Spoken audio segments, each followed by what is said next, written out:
You're listening to the Bored to Death Bingecast, talking TV shows and movies in easily digestible chunks.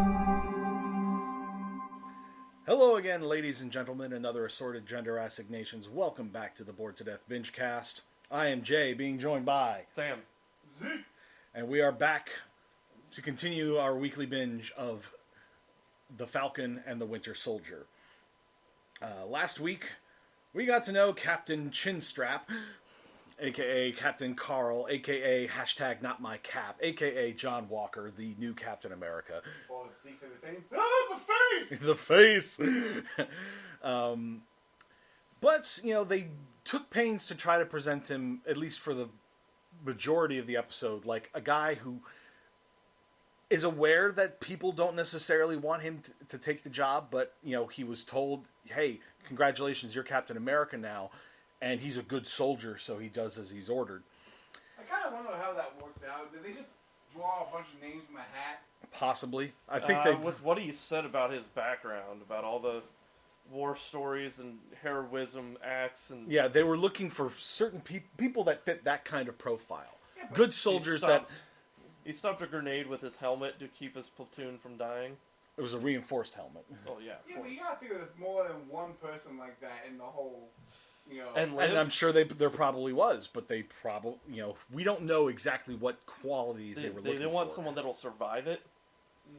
Because there can be a guy that's like, oh yeah, I'll throw my life on the line for my companions or my mates or whoever's in my platoon by throwing their entire body. But having the wherewithal to protect yourself as well. So they don't then have to turn around and find another Captain America after the last one threw himself on top of a grenade and died. Here's your new Captain Well, I mean, America, granted, 3.0. he did jump onto a full-speed semi and fought on top of a semi. This is true, but as far as we are aware, John Walker is not enhanced in any way. He is literally just, yet being the operative word, because one of the other things that we found out last episode was that the Army did not just leave it with, there's no more super soldiers because Dr. Erskine is dead and we, don't have enough of Steve Rogers' blood to make a super soldier serum from. No, they kept experimenting and they made Isaiah Bradley into the next super soldier, a black super soldier back in the Korean War. The DC's version of Marvel. Wakanda. No. This is still Marvel. This is still Marvel. The new version of Black Panther. No, because Black Panther is specifically in Wakanda. And through the heart fruit. Yeah, he didn't eat any of the heart-shaped herb. Or herb, if you're going to pronounce it with the British version, which we're not British, so why would we? Sorry, Lone. But Isaiah Bradley... Color. Well, when we met Isaiah Bradley, he's, of course, an old man now, but we found out he fought the Winter Soldier back in Korea. And beat him and tore off part of his mechanical arm. Which gives you sets his bona fides right there, because that would have been Winter Soldier at his peak. At his peak, but not with vibranium arm. Yeah, but even before he had a vibranium arm, which he didn't get till Wakanda, that arm was still a pretty fearsome weapon. Granted, it was probably only with the technology they had in Korea, but still, Winter Soldier, the top assassin of HYDRA, versus... Also, you got to think that America wasn't the only place that had super soldiers, because Red Skull used a similar formula. Yes, but he used Erskine's formula, which they didn't have. Well, who knows what happened to it after that? Well... Was it confirmed completely gone and lost? And the formula? That's why they were taking so much of Cap's blood in the first Avenger.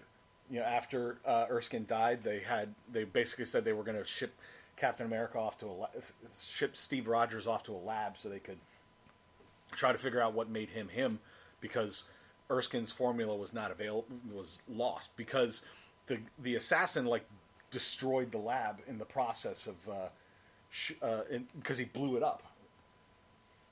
So they lost that formula.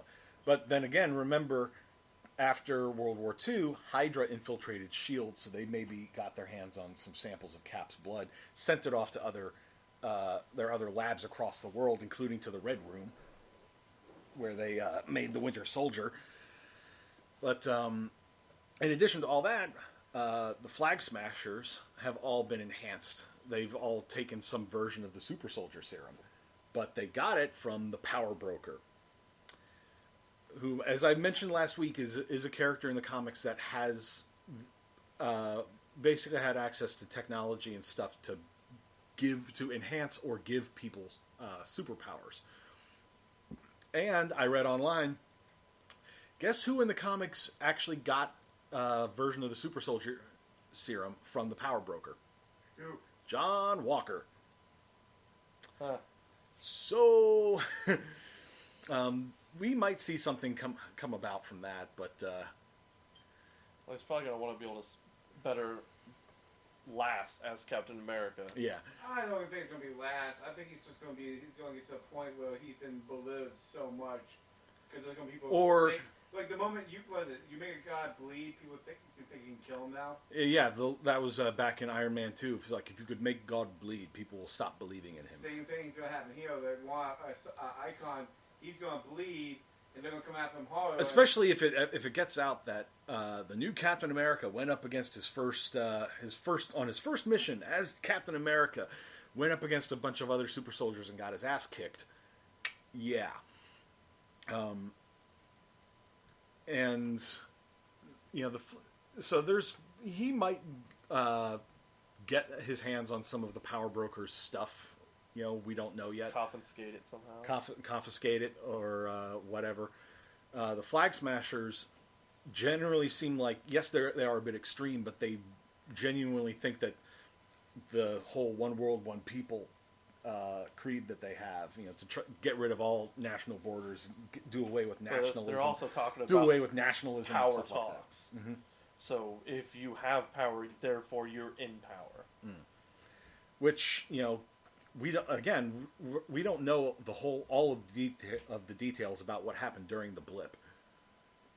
Because in Endgame, it just went from they killed Thanos, but it's too late. He already destroyed the stones, and then just suddenly 5 years later. I hate SpongeBob. God damn it. It's integrated itself way too hard into your life. Every time you turn around, every meme, everything on YouTube, it's a SpongeBob. I feel this. I feel the same way sometimes, but that and Yeet. Christian Yeet. Yeet's your only problem with things right now? Yes, I worked through hell, and the word of driving up the war is Yeet. I like to yeet this paint. I'll yeet you. You just know that now I'm going to be keep using Yeet whenever we're playing like Destiny or something. It's just like I'm going to be a Yeet Titan. But it won't affect me anymore because I've got numb to you. It's like hitting which is why I'm not going to... Well, maybe I won't do it all the time, but I'll just wait. And then I'll drop it in when you're least expecting it. And you just shoulder attack somebody's like, man, I yeeted that body. I'm going to yeet this guy off the edge. Why does Zeke just unplug his... Oh, Zeke just waited quick. Zeke just uninstalled. So, yeah, and we also got that incredibly awkward therapy session with both Falcon and Bucky. I love their dynamics, but I also read that who plays Falcon? I can't remember the actor's name now. Why can't I remember the actor's name? Yeah, you were about to play the show. I was about to see if you brought up the actual show, if it brought up the actual... Well, you were clicking on continue watching. Yeah, just go... No, scroll down. That one, new to Disney Plus. Click on that. It should take you... There you go. Details. There we go. Anthony Mackie. Okay. I heard that he didn't have a good time on set. Oh, well, that's... Wow, what other franchise do I know that had the same issue? Lethal Weapon! Let's hope this doesn't happen the same way. Yeah. Yeah. But they also said that this is kind of a one-shot, that this isn't going to have a sequel. Yeah. It's like WandaVision, it's not going to have a season 2. But didn't they also say that this is like... Well, even if they don't have a season 2, they're going for the different type of Avengers, which is going to be these guys. So they might not have a fun time on set, but movie time, they're going to be on set. Oh. Well, we'll see.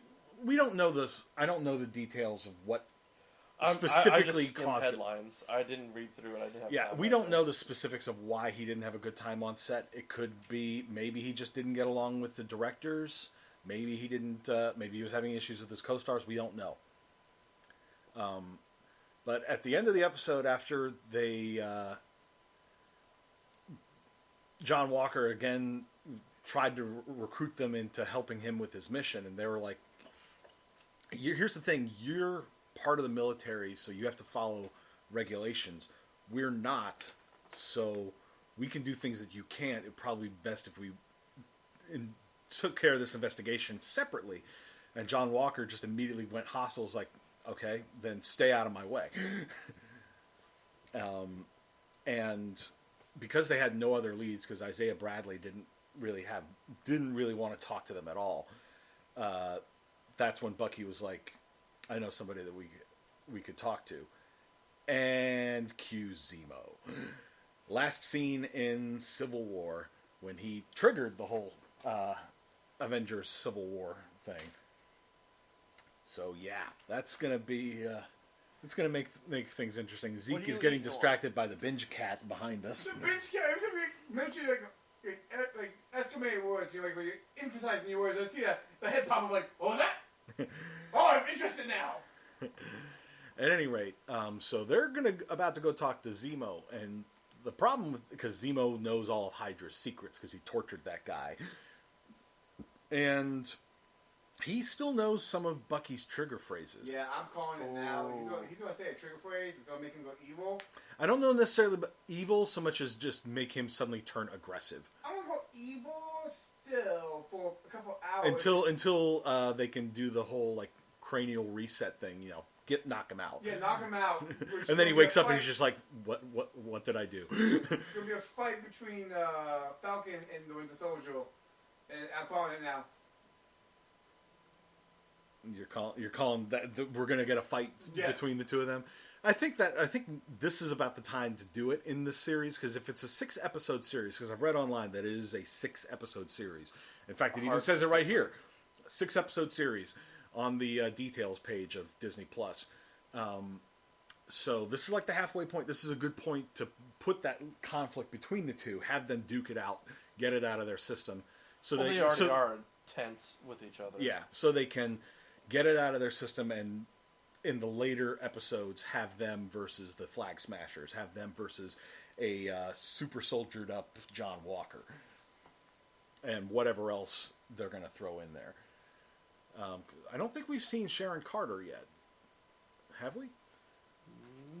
No. I'm wondering when she's going to turn up. She's going to be the one to knock out Winter Soldier. There you go. At any rate, so I think that's enough intro for right now. So we'll pause it here, and we'll see you after the binge.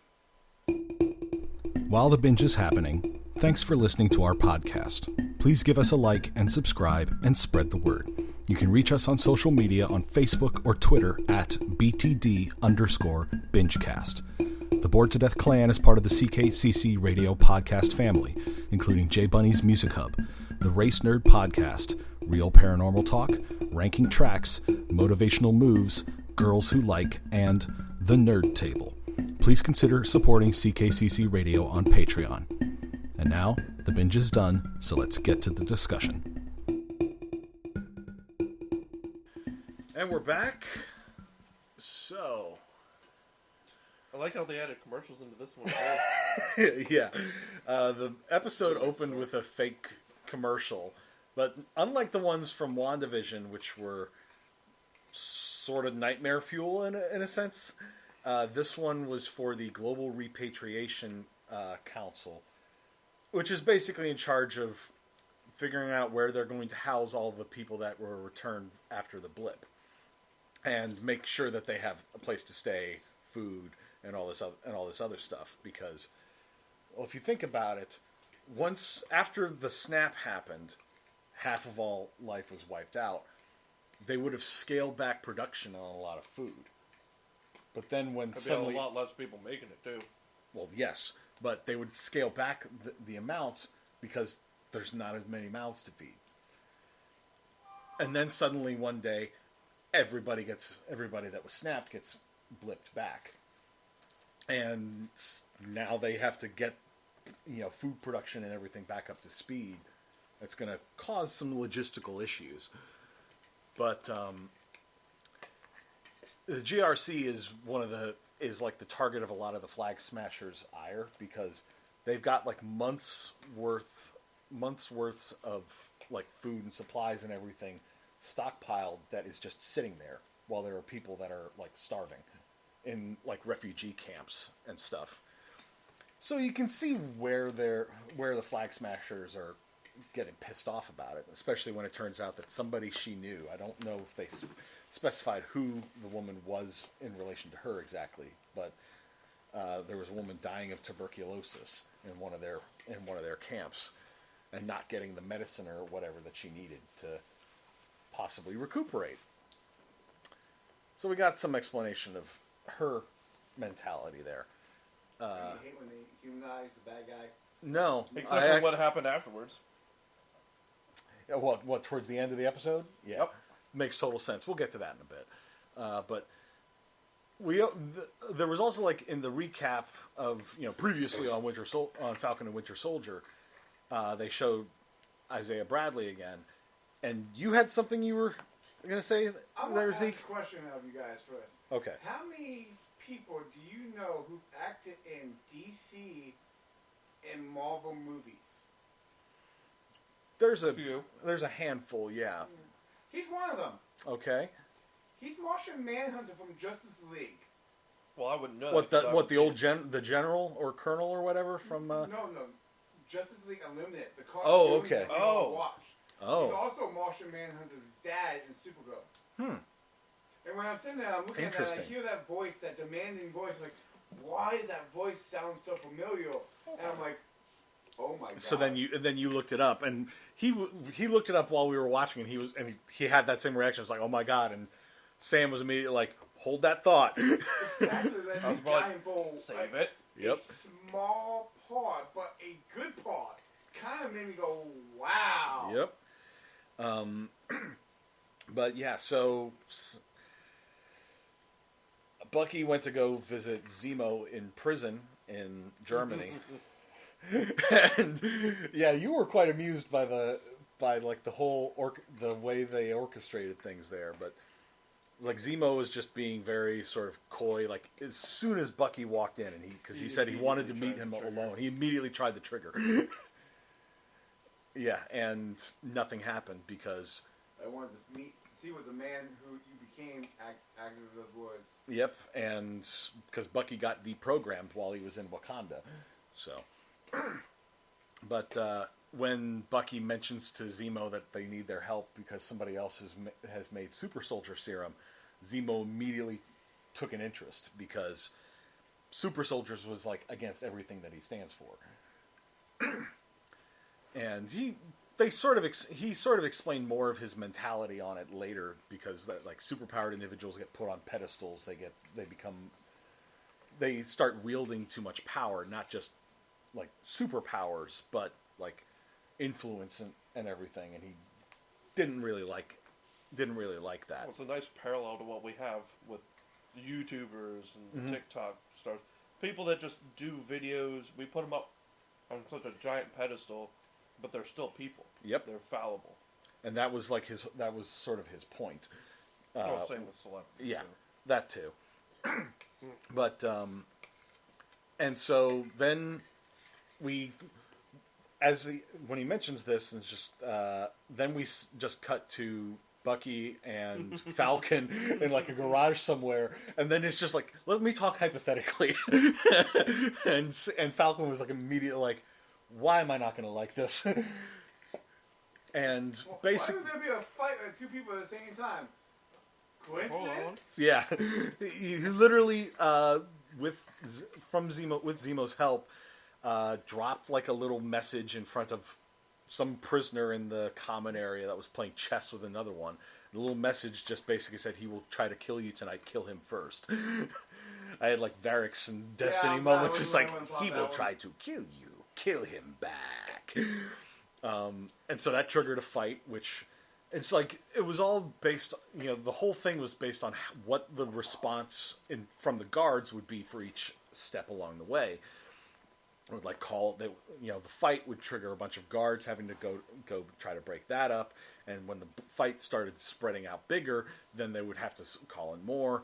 And throughout all this, it turns out Zemo had somehow got his hands on one of the guards' security badges, and then beat up. I don't know if that was what he was showing, because when he knocked out the guard, he had the badge.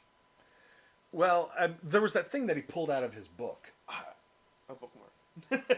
It looked like way too significant to be something like that. I don't know, but he beat up a guard and stole his uniform, and used that and just careful positioning of making sure his face wasn't seen very much, and managed to literally just walk out of the prison while everything is going on. He triggered a fire alarm at another stage to draw more guards out of position, and then it's as Bucky's just sort of describing all of the steps involved in this plan, then suddenly Zemo just walks in,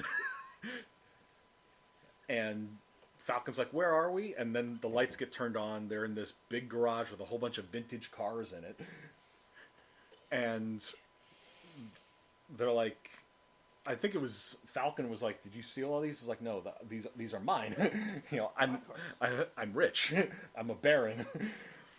And basically, my family and I, we had a lot of money before I got thrown in jail. Well, no, it was like my family, were royalty until you destroyed my country. Yeah, because remember, he was Sokovian. Oh yeah. So, but yeah, and he basically used his wealth. He got his little private jet and his wood house. Manservant, old decrepit manservant. Would you say about him, Sam? He must have served for his father's father. The original Baron Zemo. And basically, they flew out to Madripoor, which is an island with no doesn't adhere to any international laws. It's like a pirate nation unto itself sort of thing, and it's basically the criminal underworld capital of the world, and it's run by the power broker. We still don't know who the power broker is, but they wield practically absolute power in Madripoor. They broker power. Yeah. Well, that was Zemo's. What, if Zemo is the power broker? Yeah. I doubt it. I got a weird feeling that it might have been somebody that we didn't meet in the episode. I'll get to that in a bit, though. But as part of their going into Madripoor, they had to basically play the part of different. It's like Zemo had to put on his Baron Zemo persona. Bucky needed to behave like the Winter Soldier again, and Sam and Falcon, meanwhile, is put in this weird ass colorful suit. He said it was like I look like a pimp. In America, yes. Yeah, Zemo's response is only in America would a forward-thinking black man, fashion-forward black man be seen as a pimp. But he was posing as some criminal called the Smiling Tiger, and Well, I'm trying to figure out what they put in there. It wasn't snake guts. It looked like it might have been snake testes. Maybe it was the venom glands.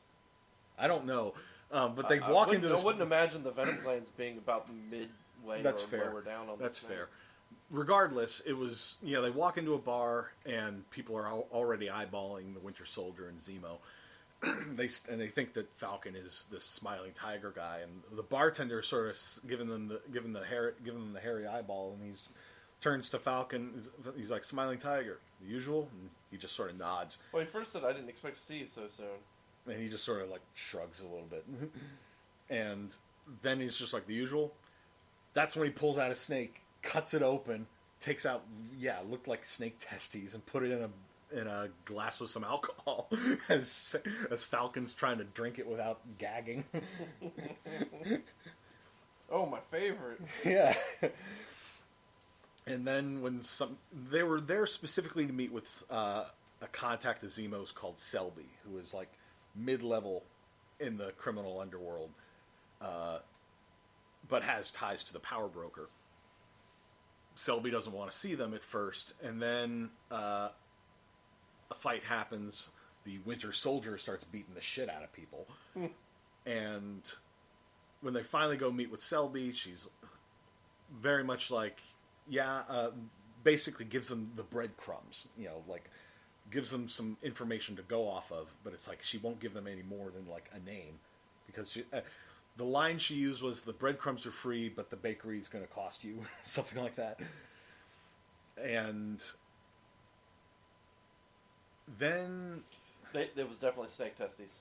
Snake testes? Okay. Reptiles carry their testes inside their lower abdominal cavity. Okay. So that was very much lower abdominal cavity to me. Hey, it's just, Well, but then Falcon gets a call on his phone from his sister. And Selby is way too savvy to let that pass. She's like, answer it on speaker. She already thought it was kind of... hinky, He was weird in general. And... I'm expecting that Smiling Tiger's a little more eccentric. I'm guessing that too. I'm wondering if we're going to meet Smiling Tiger at some point in this series. That would be great. They have to go back to Madripoor to deal with the power brokers, maybe, and that's when Smiling Tiger's there. The reason why everyone's giving him odd looks is because he's just standing there stoic. Instead of smiling. Hey, what's up, everybody? How you all doing today? Yeah, I'm gonna guess he's a little more outward, than eccentric. That. Yeah. But he sort of tries to play off the conversation that he has with his sister on the phone like it's Smiling Tiger talking with some contact of his, until she starts yelling at one of her kids about the Cheerios, and then she calls him Sam, and Selby's immediately like, Sam, who's Sam? Kill them! And then somebody snipes her. Oh, we didn't find out who sniped her. I'm still gonna guess it was Sharon, because as Falcon and Bucky and Zemo escape from Selby's hideout, a message suddenly goes out on the Madripoor Wi-Fi thing, basically saying Selby's dead. Offers some high-priced reward in bitcoins for major John Wick vibes. Yeah, same. I was like, "This is John Wick." I forgot I didn't know that you'd seen the John Wick movies. Seen the first one. Okay. Maybe the second one. But so they're getting surrounded by people that are trying to kill them, but then suddenly Sharon Carter shows up, guns down a bunch of them, and she's ready to kill Zemo for what he did during Civil War, because everything that happened in Civil War led to her stealing Cap's shield and Falcon's wings so that they could rescue Bucky. And as a result, she had to go on the run and is still wanted. So, which is why she's in Madripoor, which has no extradition laws. And she's sort of set up a little racket of her own there, where she's basically selling stolen art in a gallery. She's well off. Oh yeah, doing very well for herself. But she's like, I can't talk to my family. I can't go home. So, she's a little bit bitter over all that, because it's like Sam and Bucky sort of got pardons while she's still on the run. But with her help, they track down the name that Selby had given them, a Wilford Nagel. Wilford Brimley. No. See, but I hear Wilford, and yeah, I did think of Wilford Brimley, but I'm also now thinking of Snowpiercer. Mr. Wilford. Yes. And he's got a little secret lab in like a bunch of shipping containers in the port in Madripoor, where, he's successfully made the super soldier serum. And he is just like immediately cocky when they walk in, because he's just sort of, they're like, we want information. He's like, let me make you a counter proposal. If you can beat the offer, then I'll tell you what you want to know. And they put a gun to his head, and he's like, okay. Probably shoot it right next to his ear. Yep. But he basically revealed that he had been working for HYDRA to try to make Zeke. their... What? I'm good right now. I can't eat no more, man. Put it down. I'm done with the cast. I'll do my famous thing and cheer it out loud.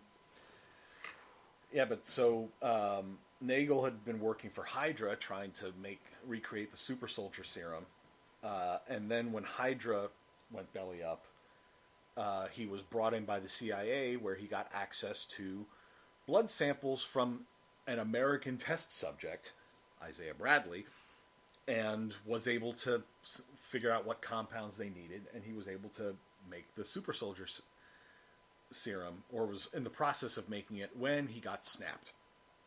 And when he came back, the project had been shelved, so he ended up coming to Madripoor, where the power broker gave him a lab, and he has refined the formula. So now it can basically make super soldiers that aren't like, big, muscle-bound guys like Captain America. It's more subtle, and so people basically retain their original body proportions, which explains why Karli and the other Flag Smashers aren't like built like pro wrestlers like Steve Rogers was. So the person he ran... Oh, wait, we haven't gotten that far yet. Never mind. But Nagel said that he had made 20 vials of super soldier serum before Karli stole it. And unfortunately, while they're talking with Nagel, bounty hunters start showing up in the port. And so Sharon Carter goes to work, beating their ass. And eventually, it's just like they're getting overwhelmed. She walks in. It's like, we're out of time. And so, then Zemo just straight up shoots Nagel in the head. Yeah, keep in mind, Zemo at this point in time is walking through the lab. Just sort of searching. Like, he knows this guy's got a weapon somewhere. He's got a hidden gun somewhere. Looking, and that's one thing I love about Zemo. Don't get me wrong, I love my villains, but Zemo is a calculating villain. Yes, he is. I like that about him. He's using the pawns as he's walking around. He's like, if I was a person and listening to him and thinking... Especially in Madripoor. Yeah. Oh, my God. He just walked in like he belonged there. And I'm wondering if by the end of the series he isn't going to replace the power broker or something. I have a feeling like the power broker is going to be the ultimate bad guy in the series, in this particular series. Because the Flag Smashers, yeah, they're antagonists, but they're not necessarily bad people. They're getting extreme, and I'll get to that in a little bit. But my brain just clicked on. What? What was there someone like Loki? That leads it into the Loki TV show. Well, we haven't gotten to that yet. That's not till June, so... That'd be kind of funny, though. It would be. And you see Loki with his staff or something like that, just intimidating, and you're like, wait, you? Crap. You're adding too much to it. I don't think these shows are going to tie that heavily. They're more going to be loosely connected. This is all stuff that's going on. I can help. Yeah, this is true. But, it would be kind of schlocky, too. one of the things that I remembered it, but I hadn't had a chance to bring it up in conversation while we were watching it, is that Zemo, they established in Civil War, was like ex-Special Forces in Sokovia. And there's a moment when Falcon, Bucky, and Sharon are all pinned down in the wreckage of the lab, which got blown up by an RPG, as happens. Yeah, and Zemo had slipped away, puts on his mask, because he found his mask, the purple Baron Zemo mask from the comics, in one of his vintage cars earlier in the episode. Puts on the mask, shoots a gas main to set off an explosion, and then just whoops the ass of the rest of the bounty hunters so they can escape. And yet another vehicle that he had stashed in Madripoor, in this port. Makes you wonder what his end game is, because he could have got away. He could have got away, but instead he came back. Mm-hmm. He got the car and got them instead of, just... Yeah, but Zemo has some other end game in mind. Oh, yeah, he does. He ain't playing nice just to play nice. No, yeah, it's like it's helping. Playing nice to them is helping him. Yeah. One of his and it's like they're fully expecting him to turn on them at some point. But they're expecting that they'll be able to deal with whatever it is he's doing, but they're not really. They're only thinking like one move ahead. He's thinking like 5 moves ahead. He already has checkmate in mind. Mm-hmm. And he's adapting on the fly as and when things are happening. He is going to end up in a position of power, and I'm going to bet it's going to be in Madripoor. And his last play set out. Mm-hmm. It's letting those pieces fall or adjusting to make those pieces fall where he wants them. Yeah. But one of the names that they got from Nagel was that Karli had come to him for help with, and he mentioned a name, and this would be this woman that was like dying of tuberculosis. That's who I'm assuming she was asking for his help with, because he's a doctor. And his response to it was just sort of like, "Not my farm, not my pigs," or "Not my pigs, not my farm." Was the phrase that he used. It's just sort of like, I don't care. That's not what I'm here for. And so in response, she stole the super soldier serum from him. And, well, when we cut back to Karli, she's like mourning after this person had died, talking with one of the other flag smashers. And he basically asks her, it's like, shouldn't you maybe take some time to mourn? And she's like, no, I need to sort of focus on this. But they have like a conversation about how the turn that their lives sort of took with everything, and how she had wanted to be a teacher, and how he had wanted to like just sign up with the military, but as he put it, it's like security in Madripoor didn't really open a whole lot of doors in that respect. Also, they're humanizing the villains, and we're like, okay. They're not necessarily bad people. And they're then just they broke into the place. They tied up the guards. I'm like, all right. You guys have too much supplies. We need to spread the supplies around. I'm like, all right, you're pulling a Robin Hood. Yeah. Everyone else is getting away. She's sitting in there with the van with the same guy. She's like, she gets in because of the explosive. And he's like, huh? Then one of the other vans blew the hell up right on top of the building, lighting the bitch on fire. Well, yeah, no, I got like sort of like Oklahoma City vibes. Like bombing went off and it just sort of wrecked the building, sets it on fire and everything. And he's like, there were people in there. He's like, well. And her response was, "This is the only language these people speak." And I'm like, well, you just solidified villain. Well, yeah, it's just like but it's kind of like with Killmonger in Black Panther. It's like they're showing you the reason that they're, the motivations behind the characters. It's like you can understand their motivations. They're just taking it to an extreme that you find, you're like, whoa, hey. That's the line. You crossed it. Exactly. It's like with Killmonger, yeah, we'd seen that he had no problem killing people. This is all bad. And then once he took the throne in Wakanda, he was like, we're going to use all of this advanced technology and everything that we have, and we're just going to overthrow everybody. I'm like, oh. That's when you're like, okay, you're now taking it to a level that's way too far. Yep. I don't mind them doing that with the villains. It makes for interesting characters, and makes the villains. It makes the villains more not like less more than 2-dimensional. A good example is a lot of the DC villains. They're evil to be evil. Right. They take it to that level and they just keep going it, so you're not supposed to like the villain. Like any of the villains from Apocalypse are just sort of like, we're evil because we're evil. They're from Planet Evil is what they should have called it. Basically. But yeah. Dark Side, yeah. I love the explanation for that. It was funny. I gotta show you that after this. But yeah, so the episode ends with them. Zemo is taking them brought them to Latvia to track down Karli's dead friend. And as Zemo is taking Falcon to some safe house or whatever, Bucky sort of pauses, just sort of like, I gotta take a walk. I'll catch up with you guys. And then we see him just reach down and pick up this like a ball bearing that has some like etchings on it. Not ball bearing. You didn't know what that was? Oh, that's right. Those are those beads. Yes.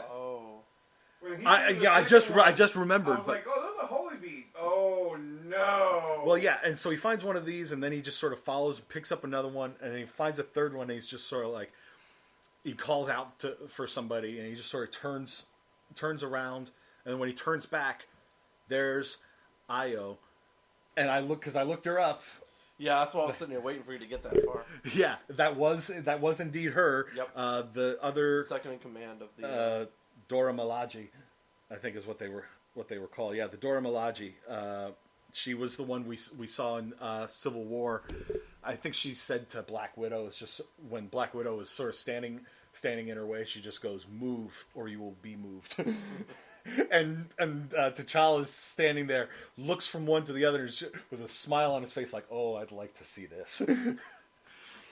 But and she basically tells Bucky, "I am here for Zemo," because they knew that they heard that Zemo had escaped, or somehow found out that he had escaped, and Zemo is the one that killed T'Chaka.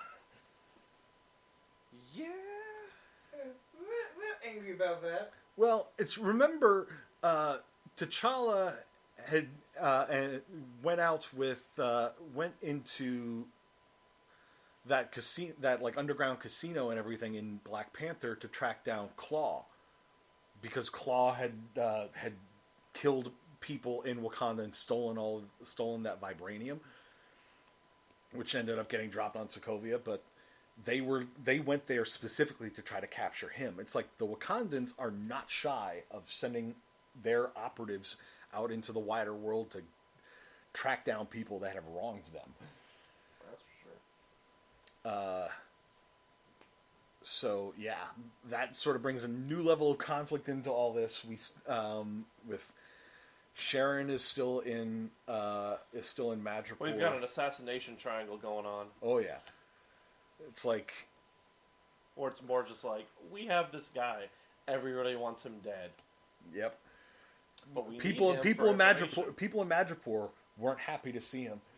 But the only reason... Damn, this is the best plan he's ever had. To get them to break him out knowing he can help them. Mm-hmm. But so he has the best bodyguard you could possibly have, being the Winter Soldier. Whose reputation precedes him. Oh my god. It is so far I love how they have set up Zemo as this chess master. And it's not even regular chess. He's playing like 5D chess. Oh, what is Star Trek chess? That's only 3-dimensional. He's like another 2 dimensions on top of that.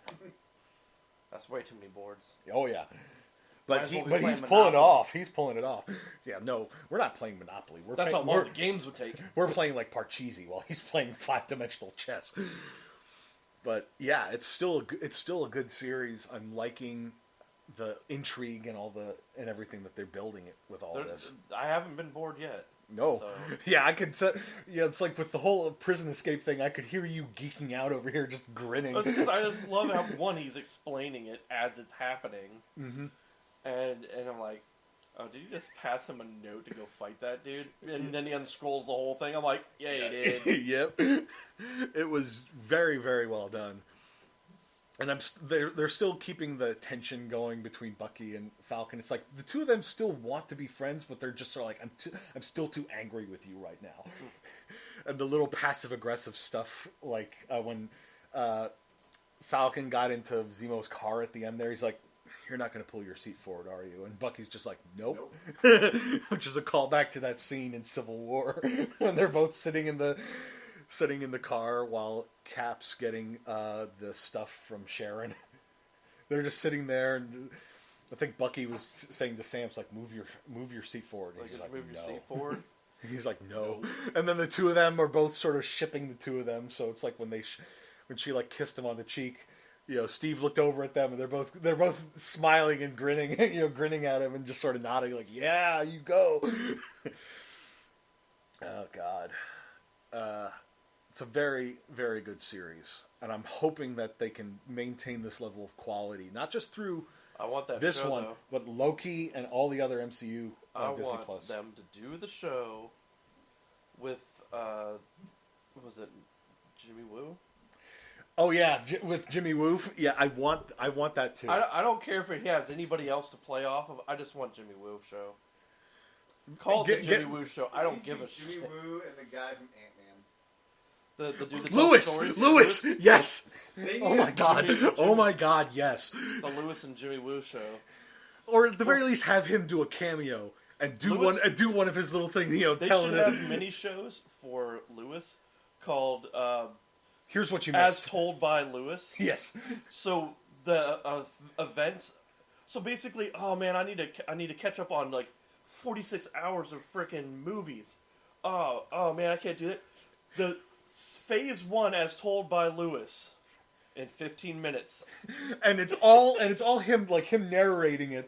And you're seeing like the clips, but it's like everyone's voice, everyone's sort of like matching up to it. That happened. Yeah. God, now my brain just wants. Because it is Disney. Except then you'd have to get all those people back in to do reshoots of some of those scenes with them. Just mash with them. Just mash the lip flaps. Deep fake. Get a deep fake going with that stuff. Not even. Just literally pick out scenes like that, and he says the words how they say it. So he just basically dubs the episodes. Except for when he's like sort of paraphrasing what somebody said. Like the scene where, like in one of his stories, where it was like Stan Lee talking to somebody, but it was Stan Lee, you know, saying the words like Lewis is saying them. See, now my brain, since this is a Disney property, I want to see them do this show and have the guy who does Olaf being death feelings, and they just sit there and like, oh, are you doing my thing? What do you mean, am I doing your thing? And they just go into story mode. That's cartoon territory. Yeah, that's getting a little bit too much. But hey, if it's as told by Lewis, it could be like crude cartoon drawing. There you go. That way you don't have to get all the people back in to do reshoots. And you could do one per movie. You could do one per phase. You could do it for the whole saga. And then once he does the ones where they're just all out in space, like Guardians of the Galaxy stuff, how do you... whoever he's telling, like, maybe it's like, how do you know this? Maybe he's doing bedtime stories for someone, and that's why it's crude. Yeah. Crayon drawings. And like, how do you know this? They were in space. Were you never in space? Yo, man, my cousin, he knows stuff, man. It's like I was told by a talking raccoon. I met this dude, man. It's a talking tree. I met this tree, man. I think his name I Am Forest or something. I think his name's Cute or something. But yeah, definitely as told by Lewis is like a mini-sode thing that they need to do. Oh my god, I'd watch the shit out of that. But the Jimmy Woo show needs to be a thing also. Have Darcy in there as like some, maybe not as a sidekick or another character on the show, but it's like supporting character that pops up every now and then if he needs like some science person to help him out. The thing's like, oh man, didn't have time to catch up with Falcon and the Winter Soldier? Hey, Lewis. Exactly. What happened? Oh, and then Carter came out and... And she was just like wham bam and just kicking all their ass, man. We need to stop before we go too far into this. But yeah, I know that there was a thing that was some Disney executives listening to every show. I would be amazed if somebody at Disney is actually paying attention to us. They would just pay an intern for that. Yeah, this is true. Pay an intern. Didn't Disney pay as well for stuff? Yeah, but an intern. Well, yeah. I don't know. I watched somebody on YouTube that was ex-Disney. Okay. Yeah, Falcon and Winter Soldier remains good, and we're at the halfway point of the series now, so... It's going to ramp up. It's going to ramp up! And I'm very curious to see who the power broker is going to be. Because, here's the thing. I got some vibes off of Sharon that she is more deeply connected than it appears. I don't know that she's necessarily actually the power broker, but she may have ties to them that she's just not revealing. Maybe. Who knows? Maybe that's where the play. Maybe that's where the twist is going to come at the end. It's like Zemo is orchestrating all this to try to destabilize the power broker and take over his spot for himself, and then Sharon Carter steps in, is just sort of like, nah, it's me now. No, I like it too much over here. I don't know if they make her a villain. I'm not necessarily saying a villain. I'm saying she steps in to fill the power vacuum left with the broker's death. And it's just like she's running the operation, and yeah, so she's going to have to do some bad stuff, but it's like, would you rather who would you rather have as the power broker, Zemo or me? Zemo. That's just because you like Zemo. I like villains. Yeah. But I like villains with a purpose. Mm-hmm. He doesn't want any more super soldiers. Mm-hmm. It would benefit him and most of the world that there's not rogue supers out there. Yep. Well, and one of the other things I forgot to mention in all this is that John Walker and John Walker and Black Bucky were trying to. What's his name? Hoskins? No. His super name. Battlestar. That's it. He's pushing back against him. Mm-hmm. Because he's like, dude, you're pretty much no more than what they're doing right now. You're going off. Yeah, going off book essentially. And it's like, well, you're either here with me or you're not. Yeah, I guess I am. Yeah, we're seeing some of that edge starting to come out. That a lot of people suspected. This is a good way so he could distance himself. Battlestar can distance himself so he can do the Young Avenger thing, or the New Avengers, or East Coast, or whatever he's going to end up being. Well, here's the thing. Talking of that, I think I mentioned this to you earlier this week. Isaiah's grandson, Eli Bradley, in the comics, ends up in the Young Avengers. Yeah.